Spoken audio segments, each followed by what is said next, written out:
Le journal des médias avec Eva Rock. Et au sommaire ce matin, Christophe Willem, Chimène Badi et Lara Fabian dans The Voice, le vrai prix des lunettes d'Audrey Pulvar et le retour d'une série mythique, Le Saint. On commence, Eva, avec plein d'infos sur la deuxième saison de The Voice. Aux côtés des 4 coachs, on sait déjà que plusieurs artistes vont venir distiller leurs conseils aux jeunes talents. Christophe Willem a ainsi confirmé sur sa page Facebook sa participation au télécrochet et 2 autres noms circulent, ceux de Lara Fabian et de Chimène Badi. Par ailleurs, lors des battles, vous savez, c'est-à-dire après la phase des castings à l'aveugle, les coachs pourront se voler les candidats les uns aux autres et bouleverser ainsi la composition des équipes, ça promet. Audrey Pulvar dévoile le prix de ses lunettes. On a tout lu, des chiffres astronomiques jusqu'à 15 000 €, tout ça pour une paire de lunettes de vue. Audrey Pulvar a décidé de mettre fin à cette polémique dans l'émission À nous deux et c'était sur France O. Je vais vous dire ce que je n'ai encore dit à personne. Le vrai prix de mes lunettes, c'est 3 000 €, dont 500, ou 3 300 €, dont 500 € de verre. Voilà. C'est ça le vrai prix des lunettes. Oui, c'est pas 12 000, c'est pas 15 000. C'est pas 40 000. Quand je les ai achetées, déjà, une paire de lunettes à 3 000 €, je me disais, je me fais un superbe cadeau. Oui, c'est un beau cadeau. Pour moi, c'était, voilà, et je n'ai pas l'intention de les déposer ni de les changer parce que pour moi, j'ai mis 3 000 € dedans, c'est pour que ça dure.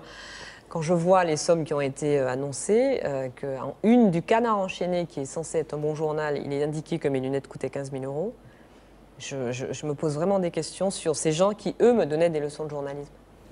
Donc voilà, c'est dit, c'est fait.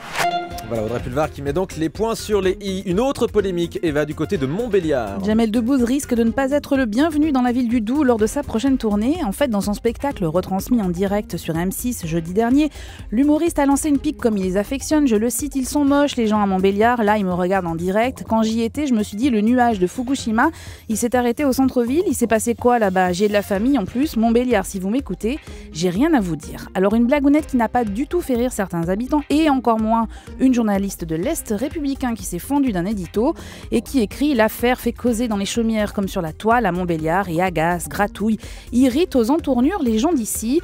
Pas contents donc les Montbéliardais, mais comme le dit la journaliste qui aime bien, châtie bien. » C'était de l'humour, évidemment. Évidemment. Allez, du nouveau dans une émission que je connais bien, l'émission de Florian Gazan sur France 4. La bande passante de Faut pas rater ça comptera dans ses rangs 2 nouveaux visages à partir du 7 janvier. Un garçon que l'on connaît bien ici et dont on apprécie l'humour, Willy Revelli, et une jeune femme que les fidèles de Télématin seront ravis de retrouver, Laura du Web. Retour sur France 4 à partir du 7 janvier à un nouvel horaire, 19h45. On poursuit la rétro de l'année 2012 avec aujourd'hui les souvenirs télé d'une grande animatrice télé. Karine Le Marchand qui aime le sport, la preuve. La cérémonie d'inauguration des JO, une grande leçon de cinéma adaptée à la télévision, parce que c'était un réalisateur de cinéma qui avait fait la mise en scène.